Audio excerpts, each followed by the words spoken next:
រឿងពាក្យកបណ្ឌិតអ្នកប្រាជ្ញគួរធ្វើល្ងងក្នុងការខ្លះដើម្បីសន្តិភាពក្នុងអវសរៈដែលកន្លងទៅហើយមានកូនបក្សី3គឺកូនក្ងោកកូនសាលិកាកូនកុក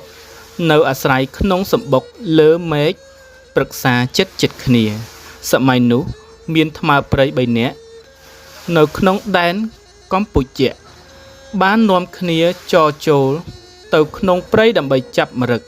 ថ្មព្រៃទាំង3នាក់ខំស្វែងរកម្រឹកអស់មួយថ្ងៃពុំបានជួបប្រទះសោះដល់ពេលល្ងាចចិត្តប្រលប់មកផ្ទះវិញបានឃើញកូនបក្សី3ដែលនៅក្នុងសម្បុកចិត្តគ្នានោះក៏ចាប់យកមួយម្នាក់មកចិញ្ចឹម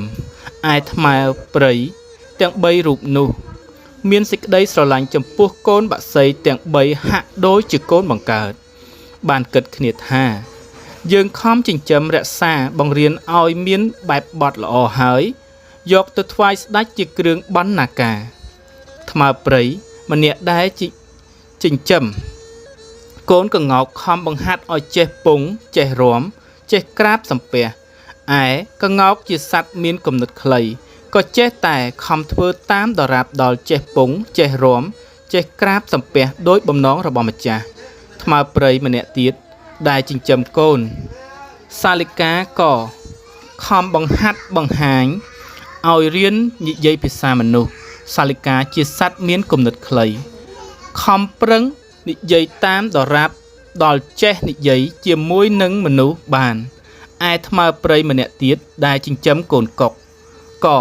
ខំបង្ហាត់បង្រៀនកុកនេះតាមបំណងរបស់ខ្លួនប៉ុន្តែកុកជាបណ្ឌិតមានគំនិតវែងបានគិតថាអញមិនគួរធ្វើជាអ្នកចេះរាំចេះច្រៀងចេះក្រាបសំពះតាមអាវាតរបស់ថ្មព្រៃទុច្ចរិតនេះទេបើអញធ្វើជាអ្នកចេះដឹងមុខតែថ្មព្រៃនេះដាក់ក្នុងទ្រុងដរាបដល់អស់ជីវិតលុះគិតដូច្នេះហើយក៏មិនអើពើនឹងអាវាតរបស់ថ្មព្រៃជាម្ចាស់ឡើយបើគេបង្ខំខ្លាំងគ្រាន់តែស្រែកក្រកប៉ុណ្ណោះថ្ងៃមួយថ្មព្រៃទាំងនោះបានយកកូនបក្សីទាំង3ទៅថ្វាយស្ដេចព្រះជាតិបានតតឃើញកូនបក្សីនោះហើយទ្រង់មានព្រះតម្រាស់ថាមនាព្រានកូនក្ងោកនេះមានគុណវិសេសដូចម្ដេចខ្លះអ្នកម្ចាស់ក្ងោកក្រាបទូលថាបពិតព្រះសមត្ថិទេពក្ងោកនេះចេះរាំចេះពងចេះក្រាបថ្វាយបង្គំក៏ប្រើក្ងោកនោះឲ្យថ្វាយបង្គំព្រះរាជាលុះក្ងោកនោះថ្វាយបង្គំហើយអ្នកម្ចាស់ក្ងោកធ្វើភ្លេងតាមមាត់របស់ខ្លួនក្ងោកក៏ពងពេនរេរាំតាមភ្លេងនោះព្រះរាជាបានតតឃើញដូច្នោះទ្រង់សពព្រះរាជហឫទ័យណាស់ក៏ត្រាស់បង្គាប់ឲ្យអាមាត្យចងទុកក្បែរទីនោះទៅទ្រង់ត្រាស់សួរទៅអ្នកចិញ្ចឹមសាលិកាទៀតអ្នកចិញ្ចឹមសាលិកាក្រាបទូលថាបពិតព្រះមហារាជសាលិកានេះចេះនិយាយភាសាមនុស្សបានក៏នាំសាលិកានោះនិយាយថ្វាយព្រះរាជាជាព្រះសណ្ដាប់ព្រះរាជាទ្រង់ព្រះសណ្ដាប់ភាសាកូនសាលិកានោះហើយទ្រង់សពព្រះរាជហឫទ័យក៏បង្គាប់អាមាត្យឲ្យចងទុកក្បែរសត្វក្ងោកទើបត្រាស់សួរទៅអ្នកចិញ្ចឹមកុកទៀតអ្នកចិញ្ចឹមកុកក្រាបទូលថាបពិតព្រះសមត្ថិទេព